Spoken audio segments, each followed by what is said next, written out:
Hello again, everybody. Thanks for joining us today. We have a terrific webinar on tap for you. We're going to get started right now. So I'd like to introduce Steve Racing, CEO of ASMGI. He will kick off the webinar, and we will get moving from here. Thanks. Excellent. Thank you, Paul. Welcome, everyone. Thank you for attending. Steve Racing, CEO of ASMGI here. Today's webinar, so what we're going to talk about is quantifying cyber risk. Is it real or is it hocus pocus? And I'm hoping we can answer that question above all for all of you, but there were a few other questions that I'm hoping you come away with the answers to. Why is it so important for companies to quantify their cyber risk in dollar terms? We're going to speak to that some. What are the limitations of the current methods for measuring risk, right? The qualitative methods that are in place right now.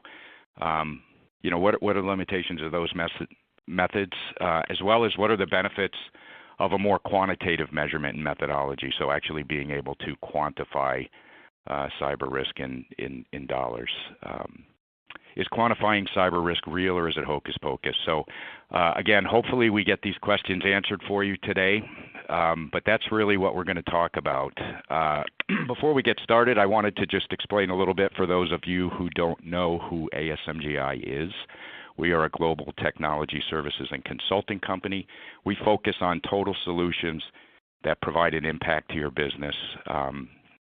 And hopefully we're able to shorten those time to values and get that impact delivered soon. But so what is a total solution? From our perspective, a total solution is a solution that encompasses not just technology, but it's a true people, process, and technology solution. And that, I think, is going to enter some of the conversation today as we talk about cyber risk in general and how it's quantified and some of the challenges with the current methodology.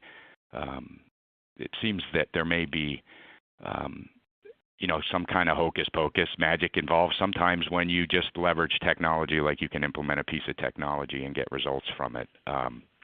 So we'll try to address that. But so how do we deliver total solutions? We do it with a lot of breadth and depth of knowledge and experience at our firm.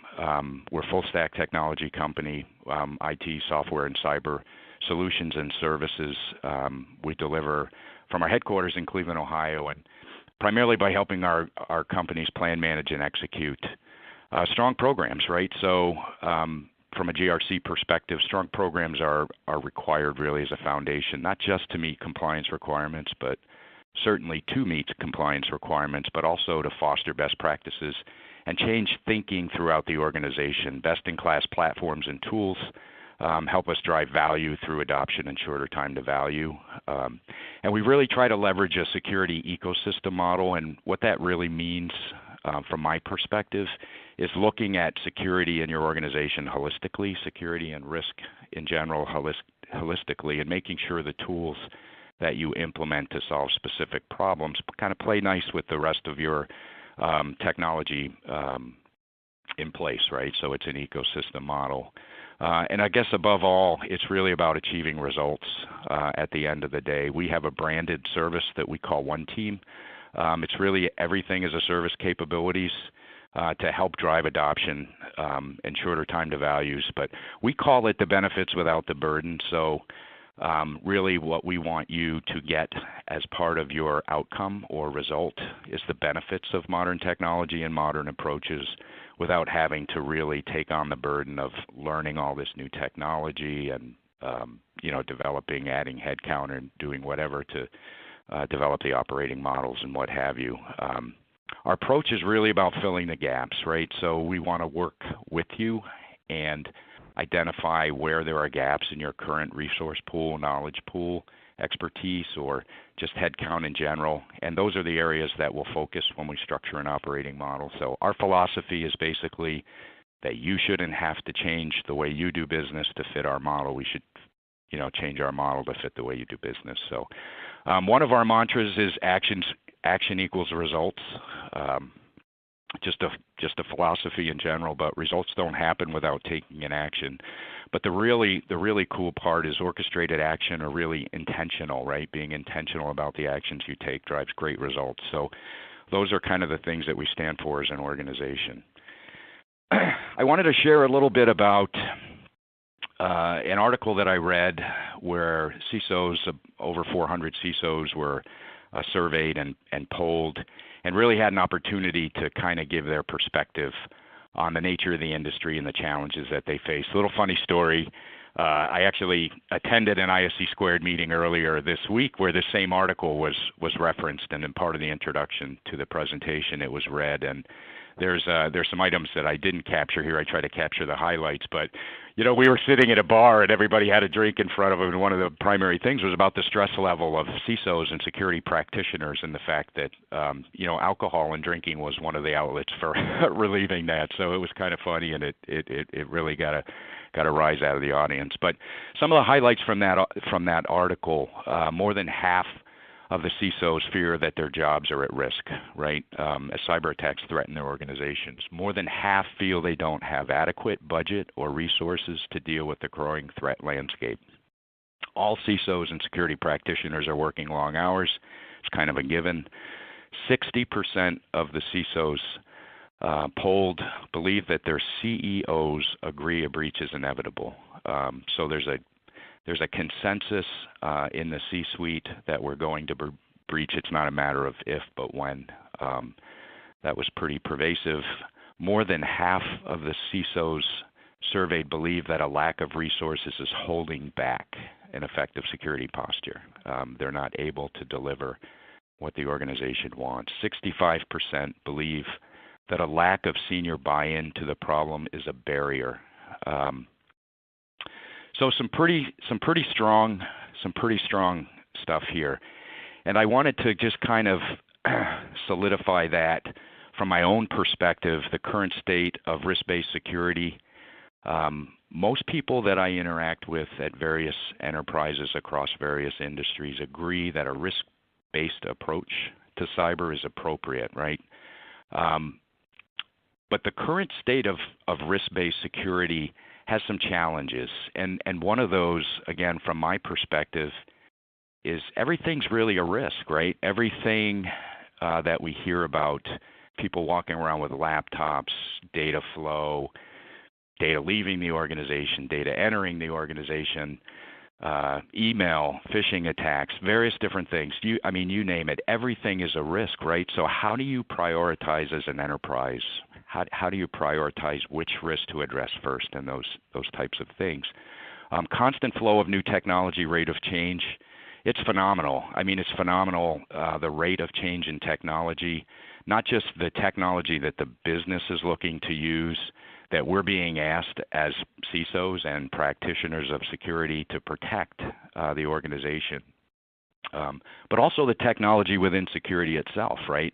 Everybody is getting emails and phone calls from vendors saying, use this product, we're the best in the industry, and this, that, and the other thing. It's hard. It's overwhelming even to keep up with the rate of change of technology. CISOs and practitioners are overwhelmed, right? They can't get staff or budget to accomplish their goals. This is probably one of the most common challenges I think that we hear about are CISOs saying, and practitioners, directors of security and various different things, we've got a lot to do and a lot on our plates that aren't funded, and yet the organization expects us to protect them. So a fragmented approach and point solutions, I think this is pervasive across all enterprises, large and small. What happens when you have a fragmented approach to security? I'll call it kind of a knee-jerk, a reactive approach, right? It results, in my opinion, in overspending and under-adopting. Technology is getting deployed and not fully utilized, not fully leveraged. It's very difficult to get and show a return on the investment in technology. And so the net of that is that dollars are wasted. Dollars are spent on solutions to solve specific problems, and the returns are difficult to demonstrate, and sometimes difficult, if not impossible, even to achieve. So hopefully this is resonating, because I think it's certainly from my perspective most of the organizations that I talk to are experiencing these types of challenges. So what if there was a better way to orchestrate your resources? And I don't just mean people resources, right? I mean financial resources. What if there was a better way to do that than what we're currently doing? And quantifying cyber risk, I think, answers a lot of these fundamental questions. And so when I look at quantifying cyber risk, I look at it achieving a couple things for me. One of them is moving security closer to the business. This is another phrase, I guess, that I hear a lot about in IT and security, is getting closer to the business. We want to be respected by the business. We want a seat at the table.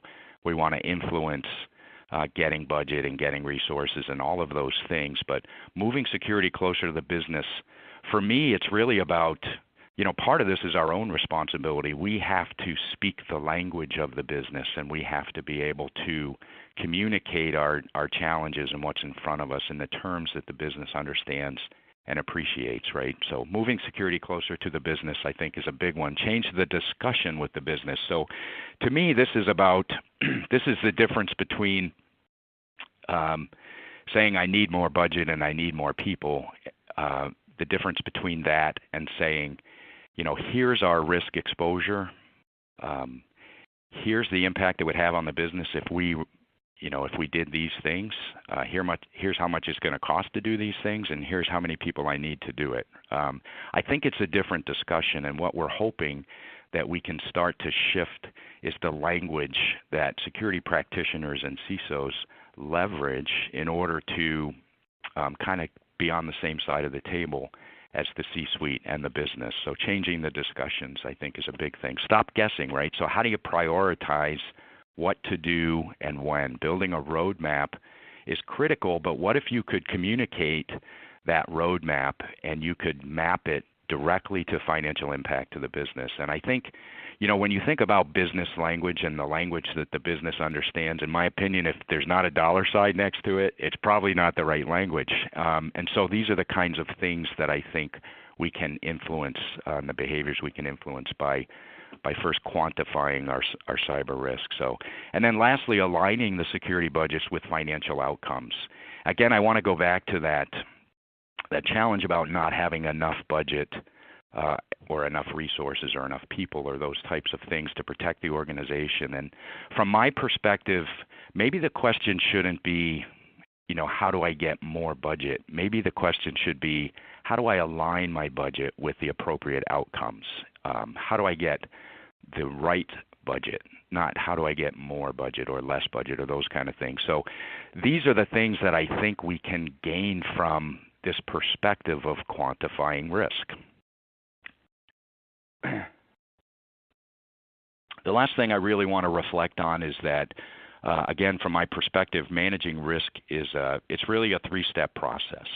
Step one is about identifying, assessing, and rating the risk, right? So putting a severity is a common methodology on the risk and various different things, and trying to leverage that to prioritize initiatives and what have you. So identify, assess, and rate risks. Number two is leveraging a platform to track and prioritize risks. So it's not enough just to say, here's everything that we're doing wrong, I need this much budget, and these are the things that I need to fix. I think what we need to think about is, how do we track progress, right? How do we show that we're moving in the right direction and that we actually are having an impact on the business? And that really is it's that return on investment piece that I think is missing from the traditional risk-based model, the qualitative model. So leveraging a platform to track and prioritize risk. It'd be great to be able to, well, let's face it, boards and C-suites love pie charts and bar graphs and line graphs and all those fun things, right? So it's nice if you have a platform that can demonstrate where you are at today, and here's where you're at tomorrow, and here's where you're at next year, and those kind of things. So number three is about what do you do with risk, right? So to me, there's three things that you can do. You can either remediate a risk, you can accept the risk, or you can transfer the risk. I think remediating and accepting risk is fairly straightforward. Transferring risk can mean a couple of different things. In general, the way that enterprises transfer risk is either by buying a cyber insurance policy, making it somebody else's financial impact, right? Or carrying it on their balance sheet if they're self-insured or those types of things. So I guess there is a fourth item. You could ignore it altogether, or you could just not get to it. But three things really proactively that you can do with risk: remediate, accept, or transfer the risk. So today, I think most of the dialogue is going to be around assessing risk and really attaching, quantifying that risk, and how do you demonstrate a quantified risk to be able to achieve some of the things that I mentioned. But we will touch on all of these areas as we go through the presentation. So quantifying cyber risk, real or hocus pocus. Here's why I'm excited about today's presentation, and not just about the presentation, but I'm very excited about what Tower Street is doing, and just really excited to be a part of this, because I think it's timely, it's necessary, and it's really about shifting our thinking and how we communicate with the business. But I've been doing IT for several years now, like 30, I guess. And one of the things that I've noticed is that in IT and security, we've been talking about a proactive approach, being proactive versus reactive. We've been talking about it for decades. But what I think that's really been an epiphany for me, or an eye-opener, is the fact that it's very difficult to not be reactive unless you speak the language of the business, right? So that really means tying risk to dollars. That's what will drive this transformation, in my opinion. So I don't think anyone would really argue with the challenges of CISOs. We could probably add to the list. But I hear it from everyone across the industry. So it's not really about what is the problem, what are the challenges. It's about what do you do about it, right? And how do you actually change the game? Because I think that's kind of where we're at in the evolution of security as a practice, becoming closer to the business. I think it's really about changing the game and changing the conversation, changing the language and the discussions that we have with the business. So our goal today is to help all of you succeed. You get charged with protecting the business. For me personally, I want to be held accountable to outcomes. That's part of our brand promise. We always deliver. But what really gets uncomfortable for me is when somebody asks me to be accountable or responsible for something I have no control over. And I kind of feel like that's the nature of security today. That's the paradigm that we're in. And we're looking to shift that paradigm, right? So how do we best position you to move closer to the business, to have more meaningful discussions and change that language, and basically get you what you need to drive the results that the business wants? So for now, I want to introduce Jeffrey Sir, president of Tower Street, and Jeffrey is going to talk in depth about quantifying risk and the Tower Street platform and exactly how we go about doing this. So Jeffrey, over to you, sir. Okay, thanks very much, Steve. Good morning, everybody. As Steve said, my name is Jeffrey Sir. I'm the president of Tower Street. And just a little background on me. I've spent probably the whole of my 40-year career in financial services, mainly in insurance, but I was also an investment banker, mainly in derivatives at that time when I was an investment banker. Regarding Tower Street, there is a little bit at the end of the presentation on Tower Street, but I thought I'd just sort of do a quick little intro about Tower Street. So it was originally established from what I would call, and we all thought at the time, a wild and wacky idea we had about the CISO's role, and it should become part of a company's overall strategy. We felt that the role of the CISO was somewhat underwhelming within the scheme of things. And in order to do that, there was a need to bridge the gap between the CISO's technical view of security risk and the board's financial view. And so we believe that quantification was the facilitator for this. And so we set up Tower Street to provide this service around quantification, which we felt was important in many, many different ways. And it's not easy. The quantification of any risk is not easy. But we felt it needed to be tackled and done. And amongst other things that we do, it's kind of a bread and butter. So with that said, I'll just move to our first slide here, where just wanted to sort of set the table for the how we view the management conundrum around cyber risk. And the challenges that we see there, and these are not all of them, but these are a few that we see. Obviously, the current risk assessments are qualitative, as Steve said, and this is great for a CISO, but it doesn't really translate, we believe, too well to a CFO or a CEO.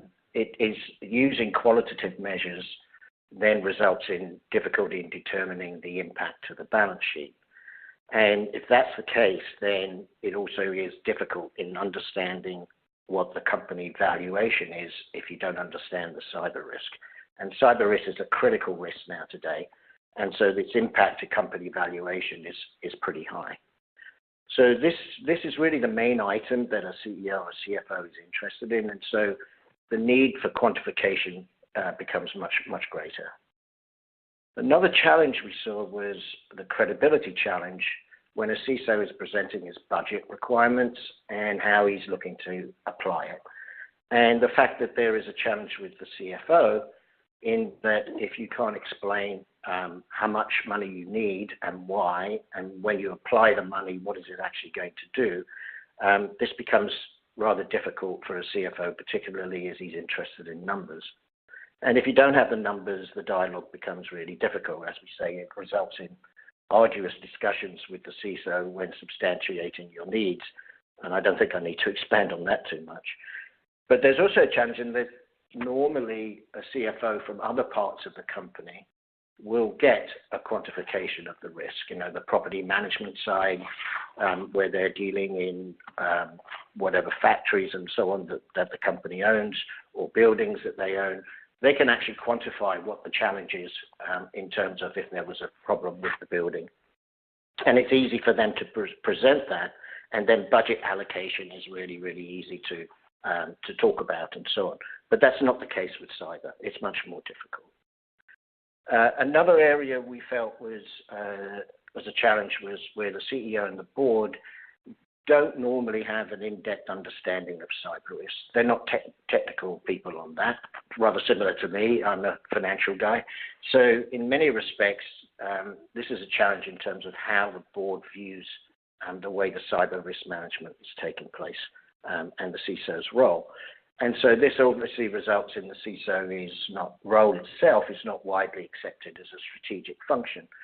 We would beg to differ with that because, quite frankly, it's really, really important that they understand what is an incredibly critical risk, and the function of the CISO should be very much strategic to the company overall. But if they don't understand that, then of course they're going to concentrate on other areas, and there's a lack of attention to what is a critical risk. Another area and challenge that we see is the inability to assimilate cyber risk into an organization's enterprise risk management. And this is rather a difficult scenario in terms of the person managing, the chief risk officer managing the enterprise risk management. Because enterprise risk management, it drives not just risk management, but it impacts the company valuation. That's the point of enterprise risk management. And so if cyber risk is treated outside of the enterprise risk management perspective, then you really have a challenge around how it works within the enterprise risk management. And one particular area that's a little frightening, I think, sometimes, is if cyber risk is treated outside of the ERM, there's a difficulty in understanding the influence and accumulation between cyber risk and other risks that the company has in its risk landscape. And so with not understanding that accumulation, there are real challenges around understanding the financial impact to the company. So I guess with all of these things that I'm saying, to sum it up, what we see at the center of this conundrum is actually a lack of synchronicity between the CISO, the CFO, and ultimately the CEO. These may be a little bit difficult to see, but I wouldn't worry about what's in the graphs. They're just a little bit for show there.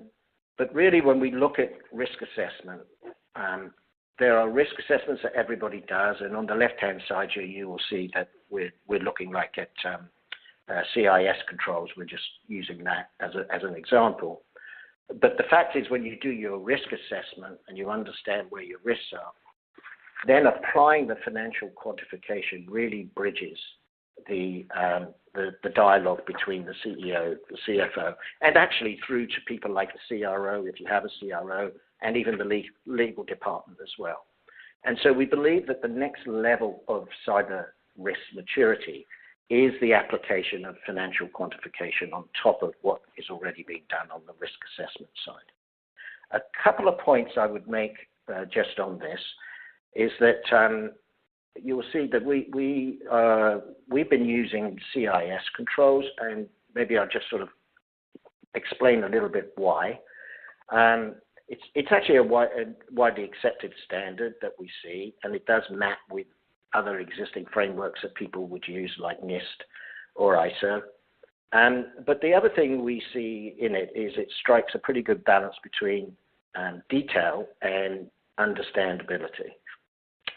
It's quite comprehensive, but what we found was that it actually facilitates a discussion with non-security experts, such as a CFO. And so that's why we kind of picked that one, because we felt it helps with dialogue between the different parties that we're talking about. The other factor I would put in there under the financial quantification side, what is there is actually something that we do, which is about actually designing a tree around the cyber attack and what happens when a cyber attack takes place. And you have to get really granular in understanding the financial numbers that are impacted or occurred in a situation. And it's really important, if you're going to do financial quantification, that the security and finance people are in sync with each other. And so this is an element that's particularly important when you undertake to do financial quantification of the risk. And I don't know if my cursor can be seen, but some of the things we do here is around probability of these things happening and so on. So if you can do quantification, what are the benefits of it? So in looking at the benefits, there's both internal and external benefits. From an internal perspective, it obviously enhances the dialogue between the CISO and the CFO, CEO, and the understanding. When risk exposures are expressed in dollar terms, this becomes the common language that joins everybody together. In terms of the financial measurement of the balance sheet impact, this is something that's great for a CFO because he can substantiate approval of the budget. It's more easily understandable where the budget is being spent, and also, more importantly, why. Because if you're able to show the size of the exposure and you're looking to put in a control and you're going to spend X amount for it, effectively, if you can show that it reduces the exposure far greater than what you're spending on, then you have a really good return on that investment. So this is really important for the dialogue and also for substantiation for the CISO. In addition to that, the financial accuracy of the cyber budget requirements and the application is incredibly important for a CFO to understand where the money's going and so on. And this is something that is missing when you're looking at a qualitative assessment. The other part is because it's numbers, it can be easily assimilated into the enterprise risk management of a company. Enterprise risk management is all around numbers. So to be able to actually do that and introduce it into the enterprise risk management, effectively, you can now look at what I was explaining earlier about how it interacts with other risks. What's the influences between the risks and so on. And as cyber is an incredibly critical risk to a company, it's really important to find ways to bring it into the enterprise risk management overall. And then I think at that point, the acceptance of the CISO role as a strategic function will become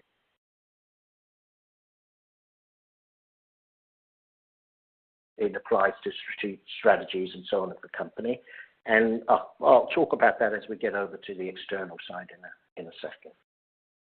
So on the external side, it obviously having quantification enables CEOs to present tangible assessment of cyber risk to stakeholders, whether they be shareholders or they be debt holders and so on. And there are more and more questions being asked on companies when they're looking to raise money. They're being asked a lot of questions around what's the cyber risk. I know for a fact that there are so many people out there on the banking side who, if someone wants to issue debt, this question is becoming much more prominent in terms of how people look at the risk of providing money to a company. But at the same time, if you have quantification of the risk, it really enhances the financing prospects. So although lenders, as I said, are asking for how does cyber risk get managed, the fact of the matter is that in showing how you're managing it, the numbers, what it looks like, how you're taking care of it. But again, these finance people would look at the numbers. This makes a huge difference to how you're going to get your financing. And in addition to that, hopefully, it means that it has a better impact in terms of how much it's going to cost for the financing and the amount you're going to raise as well. The other element is strengthening the company's position with external constituents, such as regulators. Particularly in regulated industries, the ability to show good cyber risk hygiene really helps both in handling the regulatory scrutiny that goes on, but also if there is a breach, the ability to show that due care was taken is really important in those circumstances. There's a case, actually, I'm not sure if people are aware, but there's a case that took place in Germany not that long ago, just a couple of months ago, of a company called Noodles. It's a strange name, K-N-U-D-D-L-E-S. And it's a social media platform, and they were breached, and a lot of personal data was let out. And they showed that they were taking a lot of due care, not only in terms of the post-breach, but what they did in terms of trying to help customers who had their data taken away. Now, under the GDPR laws in Europe, there's some pretty serious fines against this sort of breaching that goes on. And, it can be 10 million euros or 2% of your annual turnover would be the fine. Noodles ended up paying virtually nothing. It was about 20,000 euros. And the reason for that was they were shown to have taken due care. And this was the first case that was seen there around how this impacted the fines that they were going to be charged for a breach around the GDPR rulings. So quantification, we think, really adds to this whole story about due care and how you're taking due care and so on. And I think this is particularly important for companies that are in regulated industries. And the final thing that we see, particularly around this, is the enablement for superior risk solutions. So if you take things like insurance, the clarity of risk quantification is actually in the same way that insurers look at risk. It makes a difference to the pricing and that the risk capital requirements that support the underwriting. And it could lead to greater capacity from the insurance market, which is a challenge because right now the insurers are looking at proposals for providing insurance that are qualitative in nature. And insurers work on the basis of numbers, and they work on the basis of probability of risk taking place and so on. So this is really important to them, and it also adds transparency for both sides. It adds transparency for the insurer around what the risks are and what is the related exposure in dollar terms, but also for the customer who's buying the insurance, the ability to see how the insurer is rating the premium for the risk and seeing what the insurer is looking at in terms of the numbers around the exposure makes a lot of difference to how you view whether the price is good or bad, and whether there's some argument over how the insurer is looking at the risk. And this is the importance of quantification in that area. And so when you look at all of these benefits, effectively what we're doing is we're shifting that the center is the synchronicity between the CISO, the CFO, and the CEO.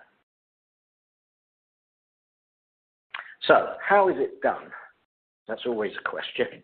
I'm not going to give away all the secret sauce, but there's some basic stuff that needs to be looked at. And I'll just run through some of the things that we look at here.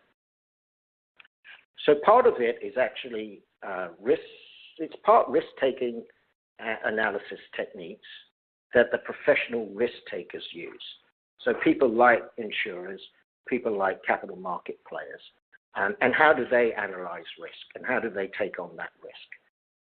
And you couple that with the assessment of the security in place and its impact to those exposures. So this is kind of a high-level overview that I would give, but I'm more than happy to talk to people afterwards around how to go into detail on how we look at all of this. But when we do look at it from the cyber risk analysis, essentially what we look at is we break down the main risk drivers. So it's like data theft, denial of service, malicious attack, and so on. But then we've also developed an insurance-grade level model for every risk driver, where we model the frequency and severity of loss events. And this is something that we were particularly spent 2 years on to develop this, and mainly it's because we wanted to be able to have a really professional model around quantifying the probability of risk. And then we use a similar technique that most people use in the risk-taking world, which is then we take all that data and then we do these distribution simulations using Monte Carlo simulation framework around that. That's pretty standard in the way people do things. Behind that are 3 major data inputs that we have. We at Tower Street actually developed a historical breach data set that is pretty significant in size. We used our machine learning capabilities to be able to draw data in and develop this database. But in addition to that, it's still rather difficult in terms of getting data in the same way that other risks have so much data available to them compared to cyber risk. So another element that's important around this is to have a panel of subject matter experts that can account for where there are some missing pieces in the historical data. And the subject matter experts also can give you a good idea on what you're coming up with as an answer in your modeling as to whether it seems to make sense to them or not. This is particularly important where there isn't enough data, and it's particularly important in that you need a confirmation of what you're doing to feel confident about what the model is spilling out to you. But when we couple that, we couple it with a cyber risk assessment. There are 3 major components of that. We use a controls-based inside-out security assessment. We look at critical asset identification and we map that to critical business outcomes. A lot of that is around a questionnaire and a few other things that we do with the customer. But in addition to that, we also have a real-life security controls evaluation and testing. Usually it's via an attack simulator that we utilize. And then between the 2 of them, we come up with a gap analysis that starts to tell people, you believe you have this, the real-life testing is saying this, there's a gap between the 2, and then what does that gap mean exactly? What's around it, and can we quantify that gap? And then we also look at maybe providing some mitigation recommendations to try and reduce the risk further. But this is kind of the basis of going around the quantification. Now, what I want to show here, and maybe the writing is a little small, but this is kind of an outline on what gets spilled out after you do the model. So at the top here, you'll see it says expected losses, and there's a range across it. And with the range, what you're doing there is looking at what's the expected loss overall from a cyber breach or cyber breaches throughout a year. What's the maximum and what's the minimum? That's a typical actuarial viewpoint around looking at risk. But then we also go down, and you can do it with quantification, is you can go down and look at actually some specific areas that are around loss events and apply the same thing around the probability. What's the expected, what's the maximum, what's the minimum? And you can break it down into those particular loss events. This is how insurers also look at the way they want to rate insurance. So the neat part is that this is following a very similar pattern to professional risk takers overall. And then down at the bottom end where we say security risk, on the left is the gap analysis. Now this, as I said, gives a view between the company's view of where they think they are with their cyber risk policies compared to real life testing. And then we show the gaps that take place there. And then this becomes a discussion point on, do we feel those gaps are right? How big a gap is it?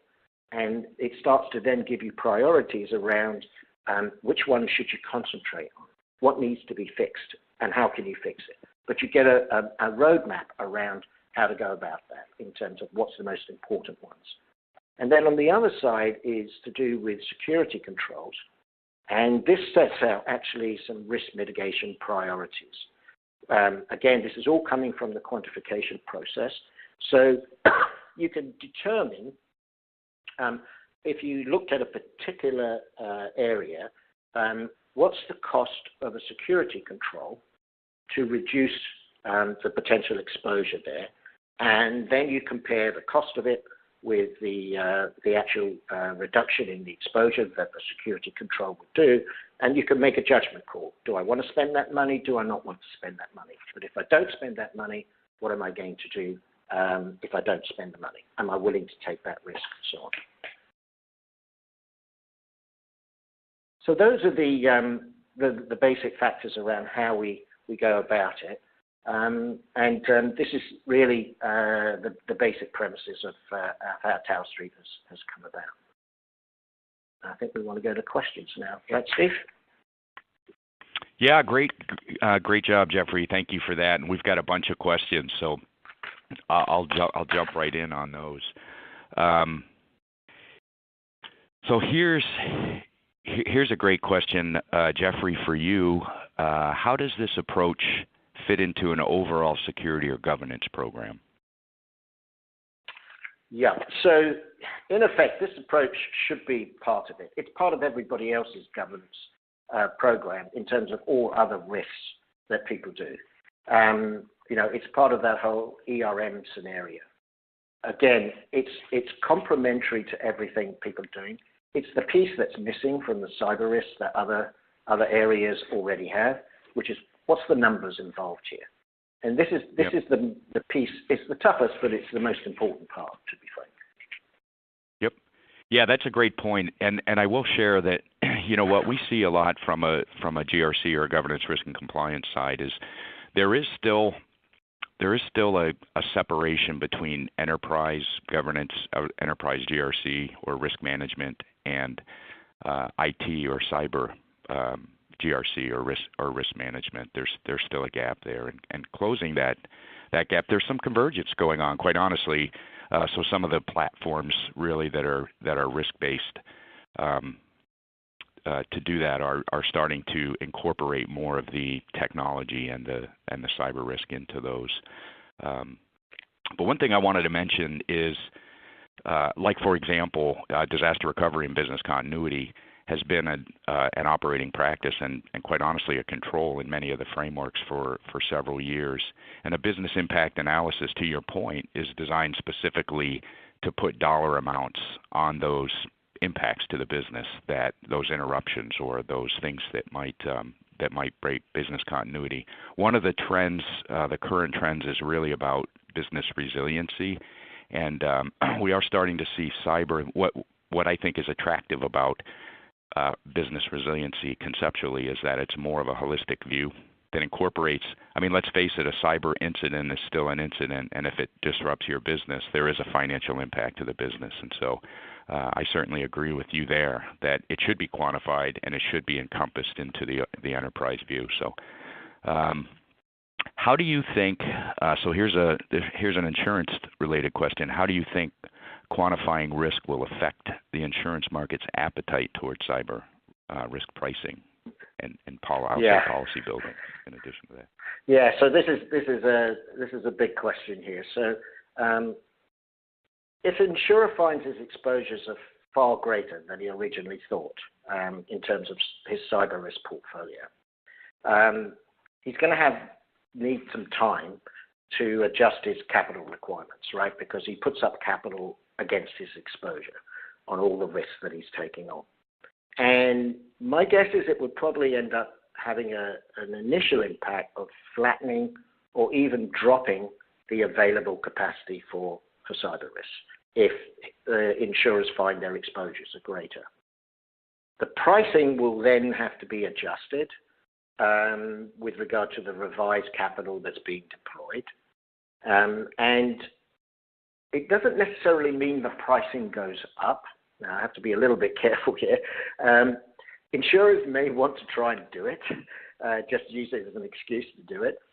But actually, if the quantification shows they are already overpricing on what is on a particular unit of exposure basis, then the pricing is likely to stay firm as it is. But what the quantification does is that it provides this transparency that is so important. And then what would happen is that it's I guess there's a good analogy to this, which is actually to do with the natural perils market in insurance, the earthquake, windstorm stuff. So there was a company called RMS that came out, I guess, back in the 90s. I think they started in the 80s, but it came out in the 90s, at a time when people were kind of similar to what the cyber market is right now, not really knowing where all the exposures are, not being able to quantify the exposures in a very accurate way. And so RMS came out with this technology where you could map the exposures more accurately. And the insurers realized that they had very heavy concentrations to earthquake and windstorm when they mapped out the exposures. And when they realized that, it was obviously something where they had to adjust around what they were originally putting up as capital and pricing to what they now realized was the actual case. What happened there was that actually the capacity for that business went down. But this was just for a short period as there was an adjustment being made by the insurers. And then the overall capacity accelerated afterwards. Now, what was particularly interesting was that the transparency in the numbers attracted more capital to be deployed against the risk, particularly from the capital markets. New companies were being set up and so on. And for capital market players, this insurance thing became an alternative investment proposition for them compared to, investing in equities and that kind of thing. And so this new capital felt that they could now price the risk well, which kept them away from coming into the insurance market in the past.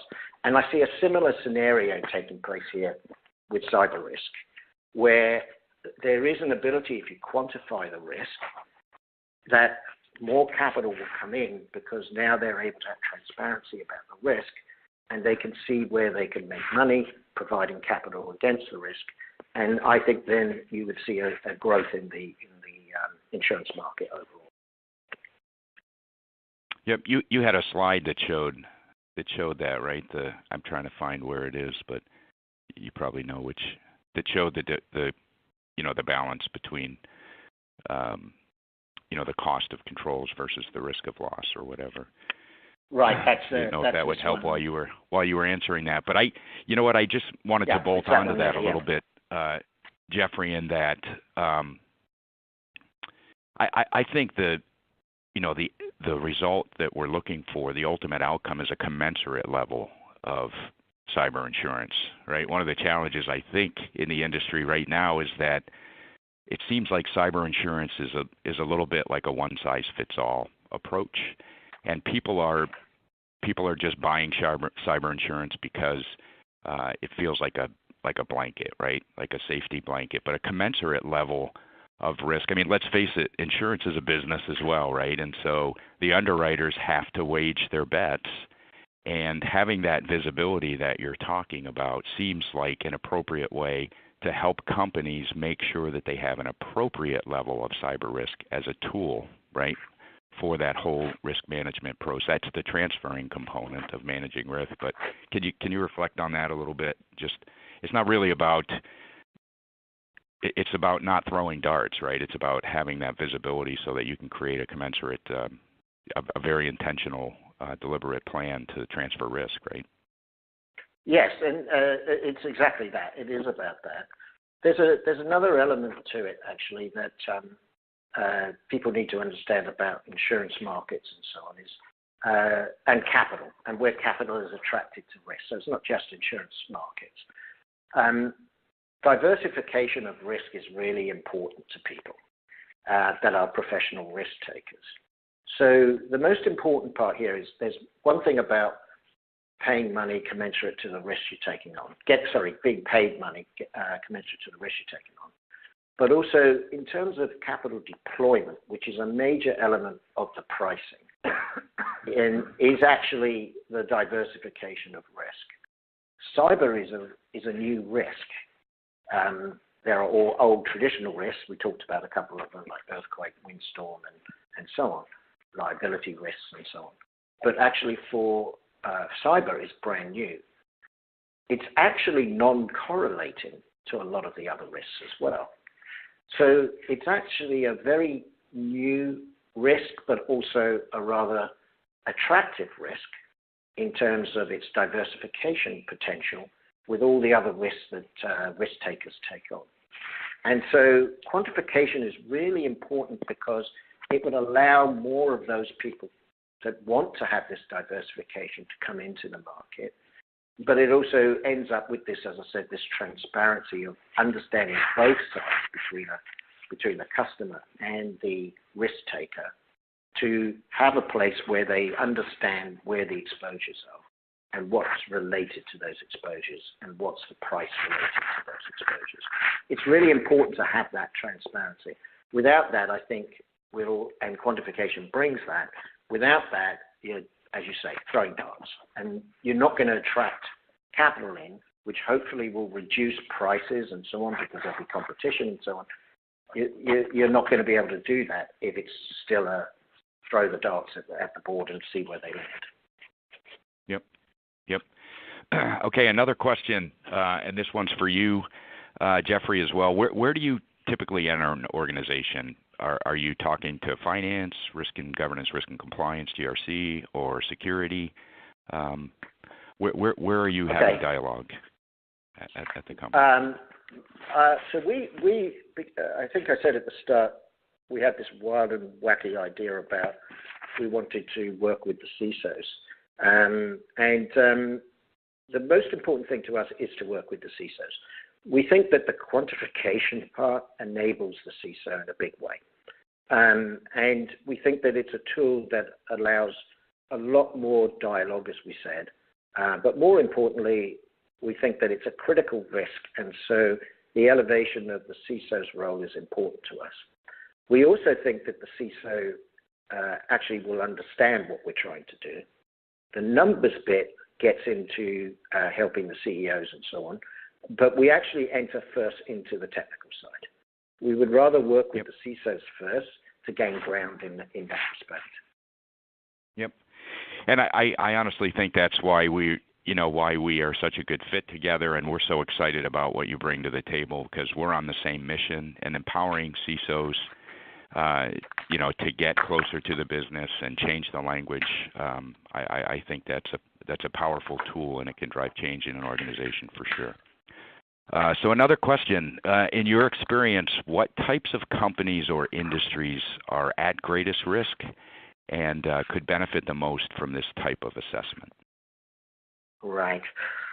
I would say all companies are at risk and people shouldn't think they are least vulnerable. That's the challenge with that sort of comment, I think, because the motivations of attackers can be quite variable.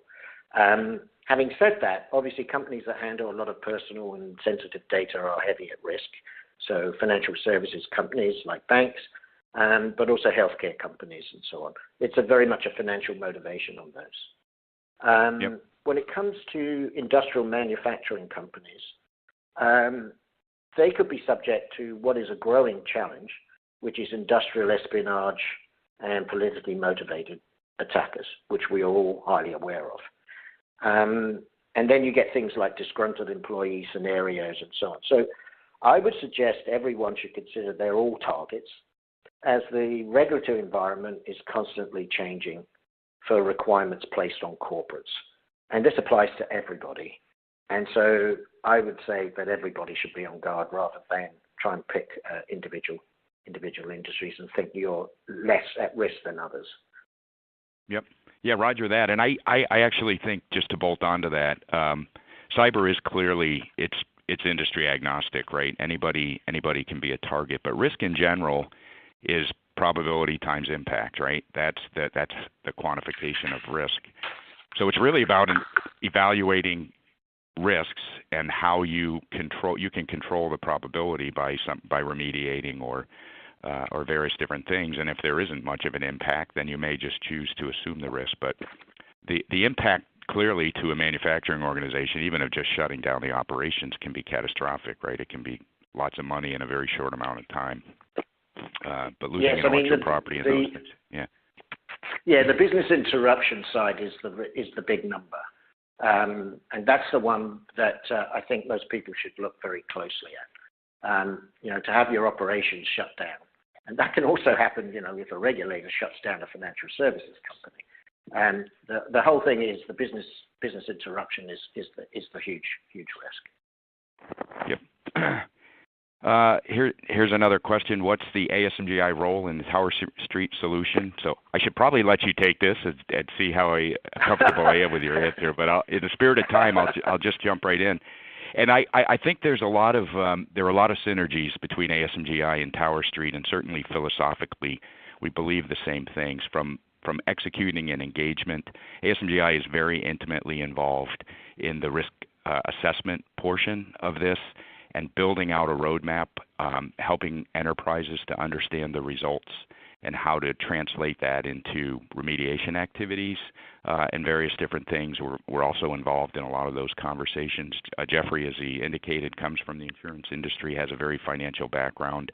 We're a very technology-oriented company, but with a holistic view and really trying to connect technology to the business. So we're very good at translating business requirements into technology, and Jeffrey's very good at taking our input on the technology aspect of it and translating it to financial and business terms. So I think a lot of synergies from that. Also, there is some structure to how the program is rolled out, and happy to have conversations after the fact with that. But there's some different levels of engagement, I think, that would vary the types of services and how we would add value. But it's really about what objectives are you trying to reach, and how can we best add value that way. And I don't know if you want to add anything to that, Jeffrey? Or... No, that sums it up for me, Steve. So we are in sync. Yep, roger that. The other thing that I'll mention real quick is on the remediation side. So we do work with a lot of technology partners, and we can help actually solve a lot of the remediation challenges as well. So another question, and I know we're running out of time. If everybody's okay, I've got a couple more questions to get through. I'll keep going, Paul, till you tell me to stop. Have you considered another fourth way to deal with risk? How about ways to head off and completely prevent risk? And I think this question is targeted towards the slide I had with 3 things you can basically do with risk: remediate, accept, or transfer. I think the way that I would address this question is that preventing risk is really a remediation, in my opinion. Risk equals probability times impact, and so doing a quantified look at risk means identifying what the impact of the business is. If there's zero impact, then there isn't really a risk there to worry about. If there is an impact, you prioritize your initiative, and if you want to prevent that risk, then some money would be spent on effort and potentially technology, but certainly effort to mitigate or remediate that risk and lower the quantified results. And we have a couple more. I'm going to keep moving a little Actually, quickly. can I just jump in there a second on that one, please. Steve? Yep, please. Please. There is one other thing I think people need to understand is sometimes your business model, the risks that you have are part and parcel of your business model. You can't get, if you got rid of those risks, you wouldn't have a business model. And I think sometimes people need to understand that that's just the way it is. Your business model creates risks because of what it is. And so preventing, you could be really, really critical about it and say, all right, well, then I'm not even going to do the business. That's the best way of preventing it. But there are risks inherent in every business model. And that's really what we're trying to do, is how do we manage those risks because they're inherent to the business model. And if they should take place, then the business model is under stress. And so we need to help the business model grow and become much, much stronger by helping manage those risks inherent to the business model. Yeah, great clarification. Thank you for that. And I just, again, in the spirit of time, I'll queue up the last question for you, Jeffrey. With quantification, how should boards react if they see the size of exposure was greater than they thought? First of all, take a deep breath, I think. And then the second thing is, depending on how much more, I would say they need to put a plan in place. Probably along the lines of their normal ERM process. It's a bit about what you've already mentioned several times, Steve, which is, assess, identify the risk, break down the exposure, track and prioritize the risk, and then, as you said, remediate, accept, or transfer. A major factor, I think, in this is to show this whole due care scenario. Breaches can still happen, and you don't solve a problem magically in one day, but you do need to lay out a plan to manage the risk so that your business can grow and not reduce. And that, there could be a period maybe the growth isn't there to start with or not at the pace you want. But with progress over the time period of the plan, you can grow. And that's because there's more confidence that you're managing the risk. So I think you really do need to do that. And in doing that, you also fulfill this due care scenario that I mentioned earlier, which is really important if you should be breached. The due care is necessary. And quite frankly, if this doesn't signal to a board the importance of the CISO's role, being part of the company's strategy, I'm not sure what would. But that's how I would say that they need to react to it at a high level anyway. Great response. There was a question about whether the material from today's presentation would be posted, including the audio and video, and yes, it will. So we'll get it all posted, and we'll notify people when it's there and get you a link to it and various different things. I did want to share real quick the one slide that you had, Jeffrey, about next week. Next week is RSA for those of you who know or who are going in San Francisco at Moscone Center. ASMGI and Tower Street will both be in the area, I'll say, not exhibiting in Moscone Center, right? Jeffrey will be right across the street, though. And we do have a couple of events set up, and I'll leave this slide up for a second as I talk through this, but certainly get a hold of Jeffrey or myself if you're interested in connecting next week in San Francisco. We'd love to chat with you more about this material. There are also a couple white papers that Tower Street has available you can get from their website. And again, this presentation will be posted, so all this material will be available to you there as well. And lastly, I just wanted to mention before we depart, this is a part of a cyber web series that ASMGI is hosting, and the next presentation in the series is Thursday, March 7th. We'll be bringing Rapid7, another one of our partners, to the table. You talk about, due care, Jeffrey, and vulnerability management is one of those things that's been around forever, and it's probably not the most sexy part of cyber. But if it's not done and you do get a breach, you're probably getting the maximum sentence, right? Because it's one of those due care items that certainly needs to be addressed. And from ASMGI's perspective, It's not just about identifying where your vulnerabilities are, it's actually remediating them and taking care of that work. And so we're going to talk about all of those things on this webinar.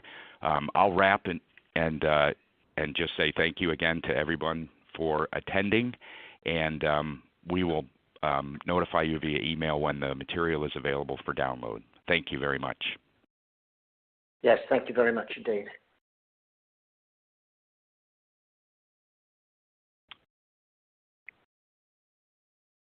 Okay, Paul, I think we should wrap there. Thank you, guys.